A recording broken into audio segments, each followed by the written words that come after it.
Welcome back to Hunting the Dead. Be sure to like and subscribe. There's a remote stretch of land in Utah where the unexplained isn't just a legend, it's a regular occurrence. A place where ranchers, scientists, and even law enforcement claim to have seen things that absolutely defy logic. Creatures that vanish into thin air, strange lights in the sky, and forces that seem to watch from the shadows. This place is called Skinwalker Ranch, and for years it was owned by one man, Robert Bigelow, an American businessman and the founder of Bigelow Aerospace. But beyond all the headlines, he's a man that spent millions of dollars trying to uncover the truth behind the ranch. Tonight, we're going to talk about this legendary location and listen to what Robert himself had to say about his time at the ranch. Because when you hear it from the man who actually lived it, the whole story changes. Well, Sherman was a pretty courageous guy. He lived there for a couple of years or so. Some call it the most paranormal location on Earth. Others, just another overhyped hoax. But here's what makes Skinwalker Ranch different. This isn't just another ghost story passed around a campfire. This one, it was put under intense scientific scrutiny, something most paranormal claims never get anywhere near. Over 10 years of research, PhDs, scientists, full-time surveillance, and the results, you ask, let's just say they weren't what anyone expected. Hey everyone, and welcome back to Hunting the Dead, your home for haunted history, cursed locations, and the unexplained. If you love creepy, dark, and mysterious stories told in a chill but cinematic way, you're in the right place. But before we get into it, do me a solid and gently ransack that like button, subscribe, and turn on all notifications so you never miss a story. Trust me, this one's going to stick with you. In northeastern Utah, in the Unitah Basin, lies a 500-acre stretch of land with a reputation that predates even its oldest fence post. Today, the world calls it Skinwalker Ranch. But long before modern ranchers set foot here, Native American tribes told stories about this place, stories drenched in fear and distrust. The Ute tribe and the Navajo people were once in conflict. Accounts vary, but according to legend, after the Ute enslaved members of the Navajo struck back, not with arrows, but with something far more enduring. A curse. They summoned what they call Yi Naudalushi, skinwalkers, witches capable of shape-shifting into wolves, coyotes, and other predators. These beings, they said, would stalk this land forever. For the next century, the land would gain a reputation among locals as a place you didn't camp, did not hunt, and definitely didn't move to. But if you fast forward to 1994, Terry and Gwen, hardworking ranchers, see the property listed for sale.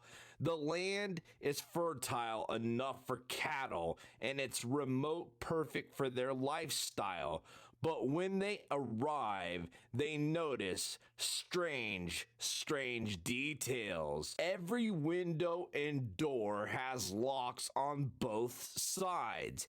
heavy chains bolted deep into the ground, sat near the house as if a giant guard dog had once been tied there. They brush it off as paranoia from the previous owners, but on move-in day, the mystery introduces itself. A massive, massive wolf, easily the size of a small horse, approaches the family. It's calm, almost friendly. It walks right up to one of their calves and then lunges for its head. Terry grabs his rifle, one shot to the chest, nothing. Another, nothing. A third, still nothing to react to. Gwen watches in shock as Terry fires a fourth shot into the creature's head. Finally, it releases the calf, steps back, and simply walks away. No limp, no blood trail. Eventually, the wolf vanishes into the brush. That was day one. Over the coming weeks, the Shermans would see and hear things that pushed them past fear and into pure confusion.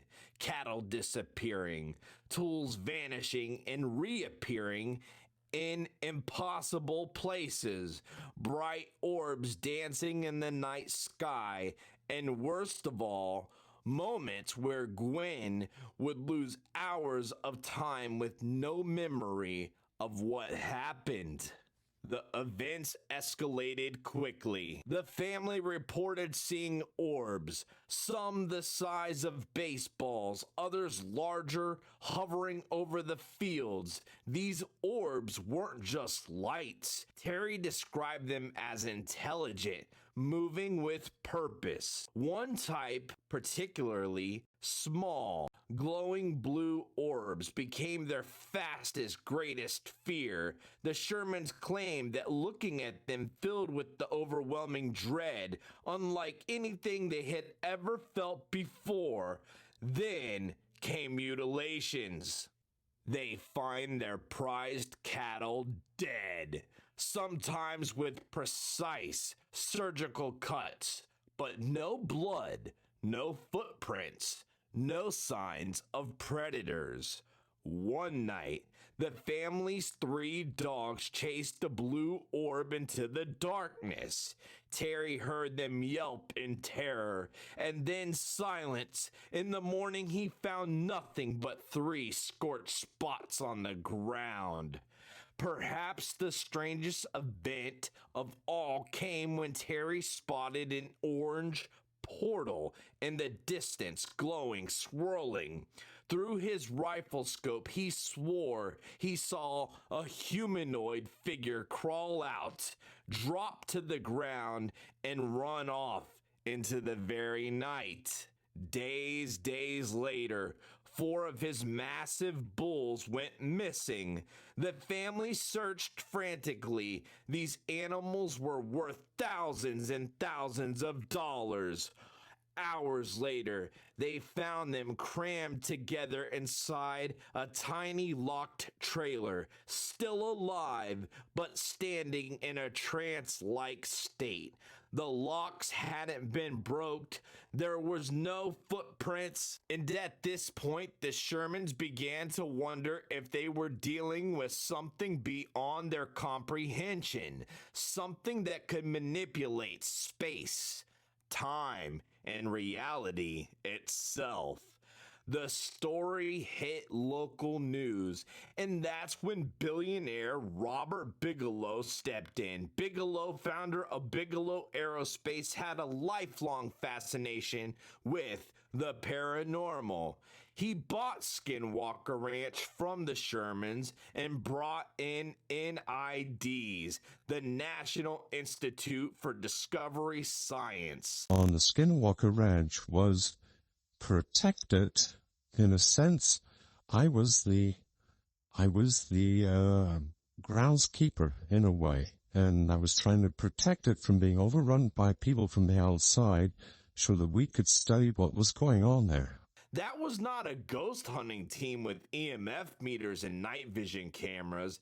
That was a group with credentials of scientists, psychiatrists, biologists, engineers. Many were skeptics brought in specifically to debunk the ranch's reputation. They set up 24/7 surveillance monitoring electromagnetic fields, radiation, air, and water quality, and the mental and physical health of everyone on the site. At first, they found nothing unusual. No toxins, no gases, no signs of illness that could explain hallucinations. But then, the scientists themselves began to experience bizarre phenomena. One night, two researchers saw an orange portal about 50 yards away. Through it, they watched a large, black, humanoid figure crawl out, stand up, and sprint into the darkness, close enough to hear the gravel crunching under its feet. On another occasion, the bulls vanished again and were found once again inside the same locked trailer. Surveillance cameras would malfunction the moment something strange occurred. Equipment would be moved, wires pulled, sensors disabled, all without triggering alarms or capturing any evidence of a perpetrator. The NID's team recorded strange lights, unexplained animal deaths, and environmental anomalies, but the phenomena always seemed one step ahead, like it knew it was being watched. The conclusion nobody wanted. After nearly a decade of work, the NID's team was forced to admit the truth, if you called it that. They had credible eyewitness accounts from the trained professional center. They had video of lights that defied explanation.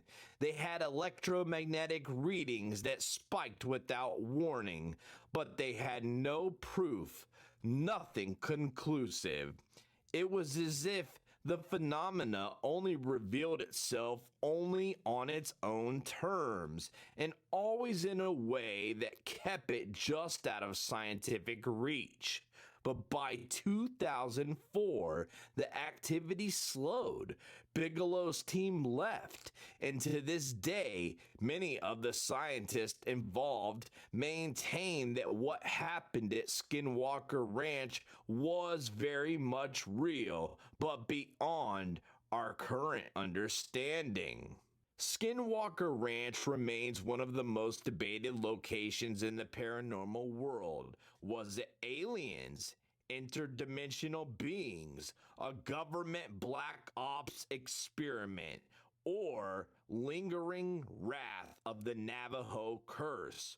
Verify that I am who I say I am, and so he was a senior manager for Defense Intelligence Agency, and he wanted to talk about the Skinwalker Ranch. And I'm thinking, what does this guy from DIA want to do with the Skinwalker Ranch? So that phone call was really very interesting. That precipitated the entire program. Really had an organization set up in terms of our own staff, that security guards, and a veterinarian that could do necropsies was a prominent guy on our staff. And so, my philosophy on the Skinwalker Ranch was protect it. In a sense, I was the groundskeeper in a way, and I was trying to protect it from being overrun by people from the outside, so that we could study what was going on there. Well, and we piggybacked on work that other people had done there was a book, a great book, written by a biologist. He was a school teacher. He researched and came up with 400 legitimate cases. Frank Salisbury. He wrote a very good book. And so that was my preliminary introduction to what's this whole valley about, what's going on here.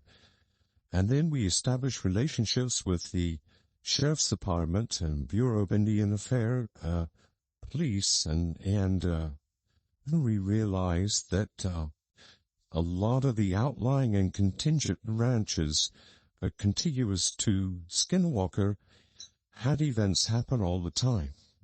Well, Terry Sherman was a pretty courageous guy. He lived there for a couple of years or so, and had his wife and his children there, and had all kinds of things happen that would have scared a normal person off the property a lot sooner.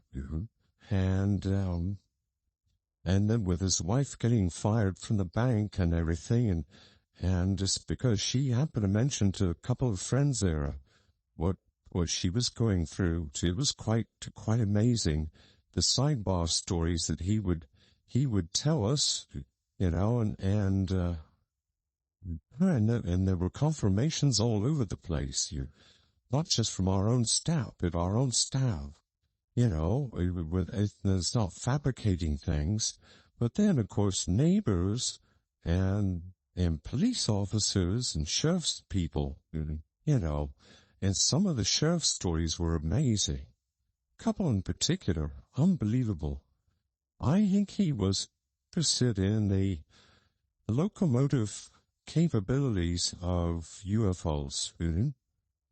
He, by professional training, was a rocket engineer. And I think that had to be very intriguing for him as to how are these things doing what they were doing. It is one of several locations in the United States that we had our eye on. In fact, before our program was canceled, I was getting prepared to have another location to either purchase it or make an arrangement to use it as another living laboratory.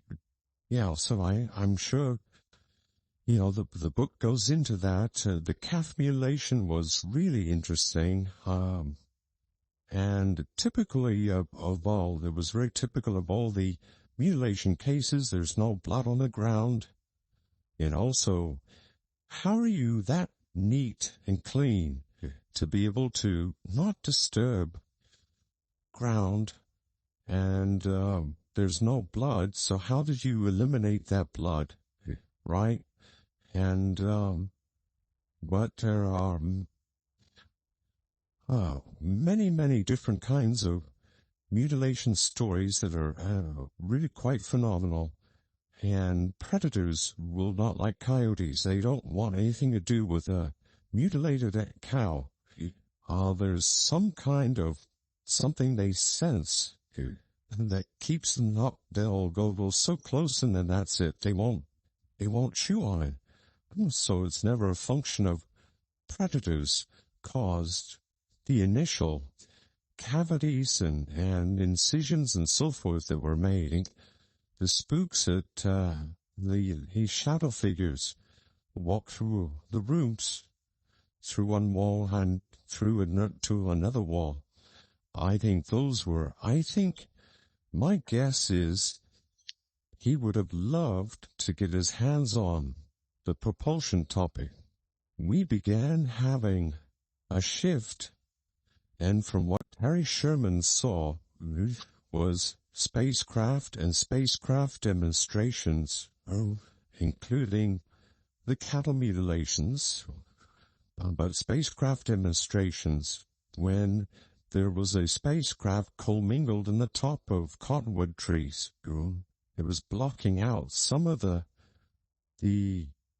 limbs and some of the stars, and there was a telepathic exchange going on, or broadcast to Eric, and at that time. But we had balls of light that would dance around, but we didn't have a proliferation though, like Terry Sherman did.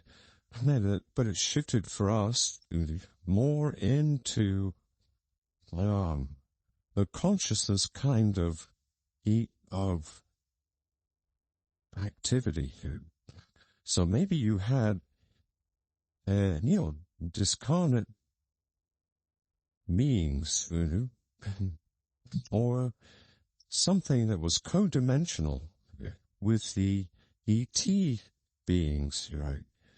That was discarnate. I would work with a select one or two of our security guys and nobody else. And I would say, here's what I want you to do. A lot of people didn't even know that this was going on, And so the ball and jack experiment was widely known because somebody else came up, not me, came up with that. It might have been one of our security people, I don't remember. And that was a really good idea. And it worked. It was really acted upon. We took before and after pictures. And it was great how, we had good control of the environment, but not enough to aggravate the performance. Like if you had cameras, you're aggravating it. We got good-sized jacks that were probably an inch square, and a ball the size of a golf ball, roughly. Maybe a little smaller.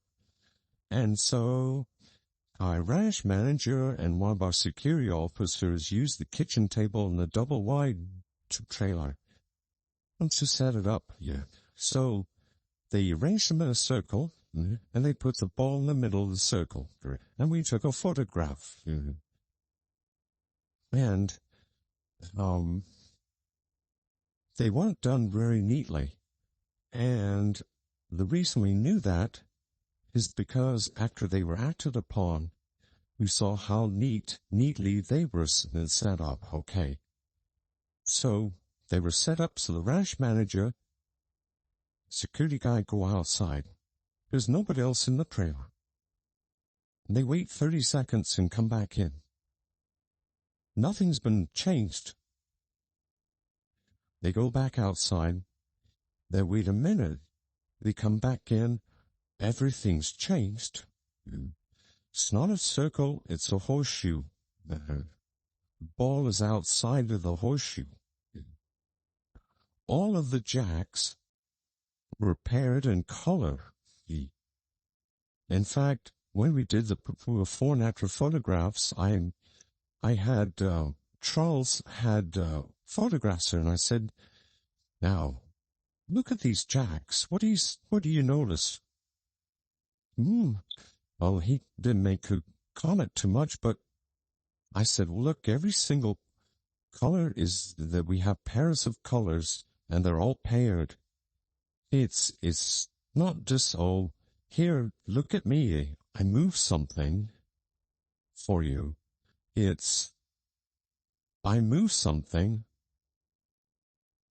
now figure out what it took to move it. Why did it move? How did it move? And so you start thinking about that, and you realize, well, it's not in our physics, and it's in another dimension is interacting on our dimension, and with ease, with impunity, with ease, and any time, and very powerfully. I'm trying to think of the wife and the two children. I don't think they were physically hurt. They were just under being constantly traumatized by so many really weird things manifesting. Creatures, very weird things. And the Earth guys, these are people from different agencies, different military and, different backgrounds. And our own program manager was on property for an hour. And he had a custom demonstration for him. And the thing that's neat about demonstrations is that you don't forget them because they're so unique and profound. If you look at the how and what it took, and then you start to pay attention to more of other people's stories because you've had the personal experiences, and you can trade stories, but there in their situation you learn by their stories as to there's something you haven't read about or encountered yourself personally, and that's what the whole the research and the adventure. Yeah, it wouldn't be that things are repeated exactly. That hardly ever occurs that they're exactly repeated. And it also occurs when the phenomena feels like it, when they want to, when it wants to. And also, like I would have somebody ready with a camera, and I would say to him, all right, now, when you just get the sense that you should, that the urge to go ahead and take that photograph and point it at a certain place, do it right there. Don't question it, just do it as you have that urge to do it, because something may be urging you to do it. And he caught some amazing things.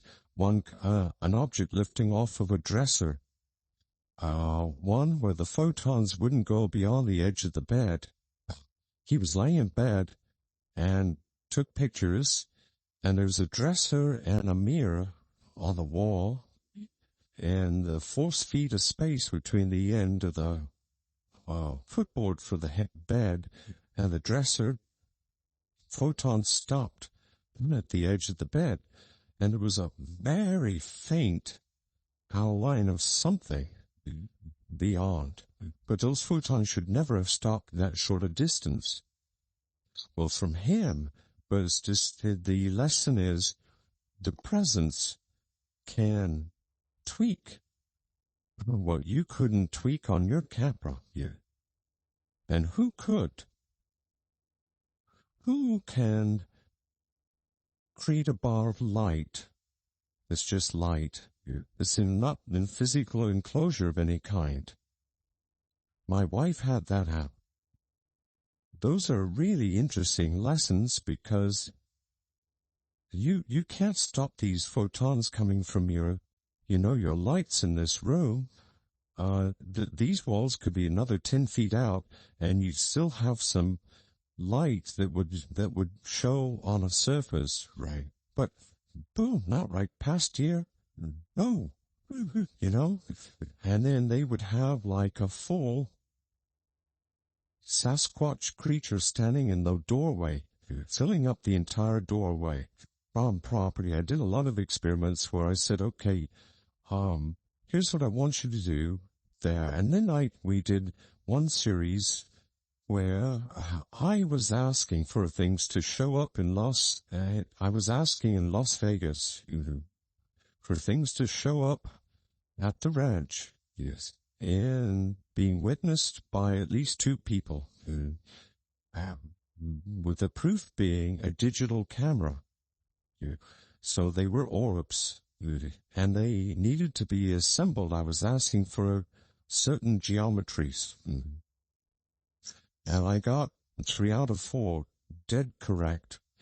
And the 4th one I got cavalier, overconfident, and careless. My fault. And 4 orbs were in the right position. The 4th one was not. And I think that's why I lost my concentration, even thousands, and I can't find the key picture of it, looking for that picture to show you where it's so bright, enveloping this man sitting on a chair who was sick, complaining of being sick, and his partner was there with a camera. And there's all darkness behind him. And there was no ambient light from moonlight or anything, because in here outside the stardust, you could see the outline of maybe a tree or a building or something. It was black, black, black. And then they're asking for help and kind of praying and so on. And all of a sudden, oh my gosh, is so bright, you can't identify anything except light in a large area around him, and then it starts to get to where it thins out, and out here you can start to count some individual ones that aren't so clustered that you can't count them. And was he healed? Yeah, he absolutely was, right there on the spot. He felt great. This was at the rain? Yeah. At night? Yeah. Yeah, of course at night. I could take pictures anytime I wanted around my house, outside, inside, and if I hadn't taken them outside and I wanted bigger ones, I could request it or more of them, and they would happen. And I was just friggin' spoiled. I was spoiled, and I think maybe those were the early days of the aerospace company, and so I was really trying to push that company to make it be something, right, and but wow, then my wife would have these visitations and these inside the house, and years before that we had a poltergeist event that was fun. My wife and I always went, and we both did a big out for Halloween. We had a lot of great things to give away. You had tables full stacks of things, I half-pound candy bars if we could find them and everything. Oh yeah, and so it was Halloween Eve, and you're in the front foyer of the house. There was hardwood floors, and then the staircase going up, and dining room and living room off to the left and right before you go up the stairs. And so the tables are all spread out, and it's 11 o'clock at night. We're all ready for tomorrow for the kids, and we're laying there talking. All of a sudden, crash, bang, bang, boom, boom, boom, boom, boom, and it sounded like packages of malt balls or jawbreakers just opened up and went all over the hardwood floor. Bum, bum, bum, bum, bum, bum, bum. The sound lasted for several seconds. 1, 2, 3, at least that long. And I said, okay, I'll go clean it up. And she said, okay, all right. So I said, just stay here. I'll go take care of it. So I go down the stairs. Nothing's wrong. Nothing. The poltergeist had given the noise, but not the three-dimensional effect, but the noise. Produced the noise, so he had to have a lot of fun. So I can appreciate that. He was having, or she was having a good time, and that's okay. And so Diane didn't believe me. She got out of bed and came downstairs, because she said, oh, come now. Well, I'm coming down. And she couldn't believe her eyes that nothing was wrong. The tables were perfect. I don't think we'd been in the house all that long. We had been there eventually for 33 years. But I don't think we'd been there all that long. Maybe 8 years or something before Skinwalker. Well, there were several reasons. That was the biggest one that I had no way really knowing how much things were going to get carried away. And, which we later had to prepare for separately. Then happened, but so harm coming to people was number one. Number two, we were going full bore in the aerospace company. And by 2017, that was before COVID and before my wife's passing. And she passed in February of 2020. And so I was her caretaker in 2019, 18, and 17, 16. She didn't want nurses around, so I was her caretaker. The aerospace was a big part of that. And we just kind of,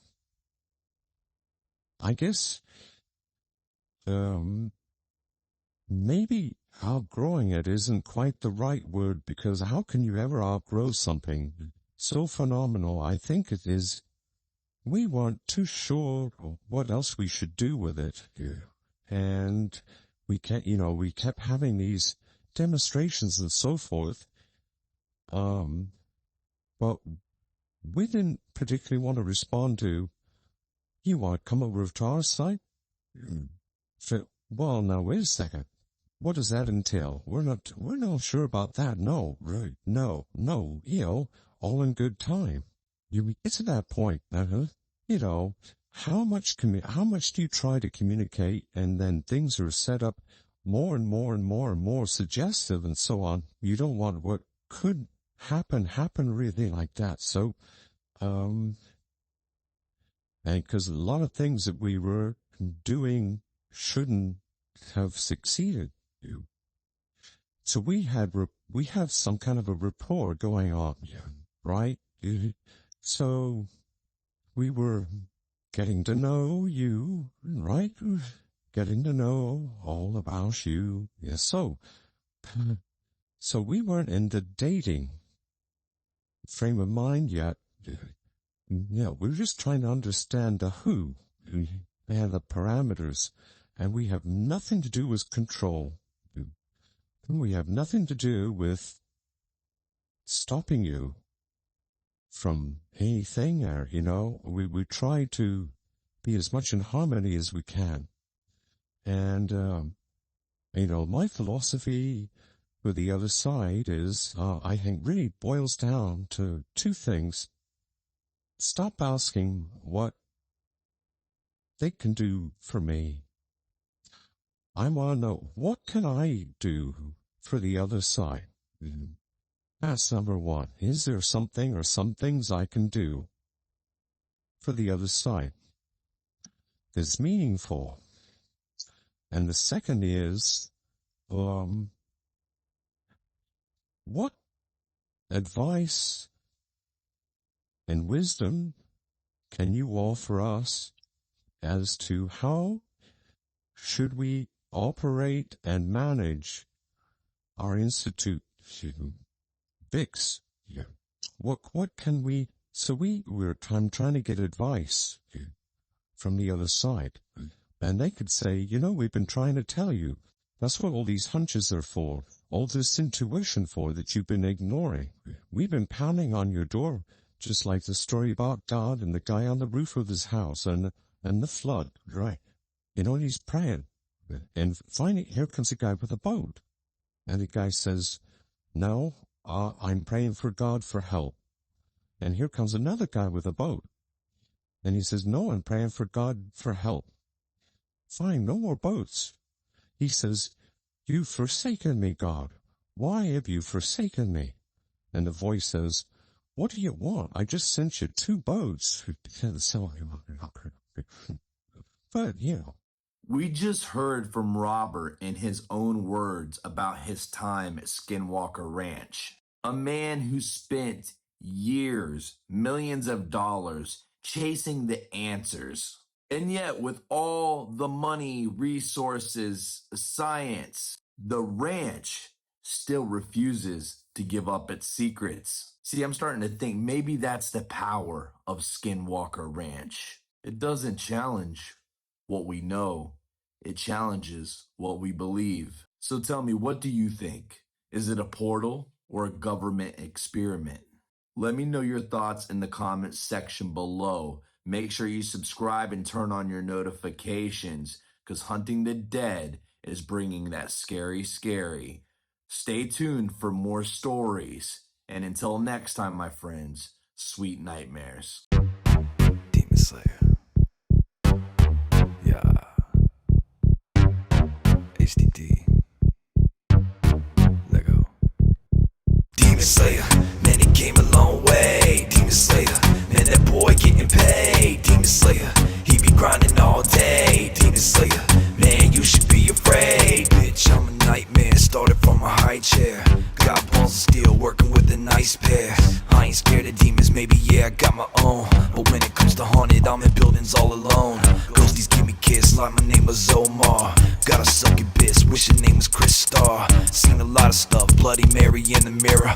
3 a.m., that's some shit I ain't scared of. I don't give a fuck about no scratches or no black cats. I'm the one in the graveyard with the black mask. I'm just killing beats like I was a stealth bomber.